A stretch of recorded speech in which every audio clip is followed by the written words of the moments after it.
कोनशी निरंकाल हांगसर मंगळारा राती गोव्या रेड्याक सैमीक मरण आयलें. ह्या गोव्या रेड्यांचो लोकांक आपल्या शेता भाटांनी काम करपाक त्रास जाता. रान खात्यान कितें उपाय काडचो म्हण मागणी थळावे करतात. आरडीएक्स गोवा खातीर कोनशीच्यान महेंद्र गांवकर. हांव हेमंत सामंत. कोणशे निरंकाल हो कोणशेचो गांव हो. कोणशे गांव हो असो आसा की मदीं प्रायवेट आमची सगळ्यांची भाटां आसात आनी सायडीन सगळी फॉरेस्ट एरिया. मागीर रिजर्व फॉरेस्ट हांव घेवन मागीर तेंचे आमची प्रायवेट फॉरेस्ट तें रिजर्व फॉरेस्ट.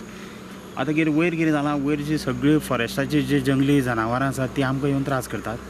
त्या प्रमाणे हे जे गवे रेडे आज पळयला, आज काल राती सुमार ताजो मरण जालें हांगा. म्हणजे मेलो तो. नॅचरल डेथ म्हटल्यार ताका कांय कळना, अजून रिपोर्ट कांय येवना. त्या प्रमाणे मागीर सगळे जे कन्सर्न ऑथॉरिटी आसा तांकां फोन केलो. त्या प्रमाणे तुमकांय बी फोन केलो. तुमी आयले बद्दल धन्यवाद. आनी हो जो रेड्याचो प्रॉब्लेम आसा तो दिसान दीस हें तांचें पॉप्युलेशन आसा तें वाडत आसा. ज्या प्रमाणे हांगा डुकरां, माकड किंवा खेती हेंचें पॉप्युलेशन वाडलां त्या प्रमाणे तांचें तशेंच आसा. आनी म्हत्वाचें म्हणजे वयर तांकां फॉरेस्टान खावपाक कांय मेळना म्हणून ते आतां आमच्या प्रायवेट भाटांनी येवन आमकां त्रास करपाक लागल्यात. हो जो रेड्याचो जो मृत्यू जाला तो कोणी तेंच्या वाटेक कोण वचनात.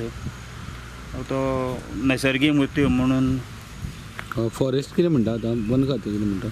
वन खातें म्हणून वन खात्याक आमी एप्रोच जाल्ले की तुमी खंय तरी फेन्सींग हें तें करपाक जाय म्हणून हांगा. कित्याक नाजाल्यार फुडें आमकां भाटां हें करपाक कितें कल्टिवेशन करपाक बरोच त्रास जातलो म्हणून. पण तांच्या कडेन कितें जालां, येदी मोठी फॉरेस्ट एरिया तांच्या कडेन तितली इन्फ्रास्ट्रक्चर ना अजून पर्यंत. पण शक्यतो तांणी सांगलां की आमी हेन्स फोर्थ आमी चड जर सिरियस प्रॉब्लेम जालो, सिवियर जालो जाल्यार आमी ताजेर नक्कीच उपाय योजना करतले अशें फॉरेस्टान सांगलां आमकां.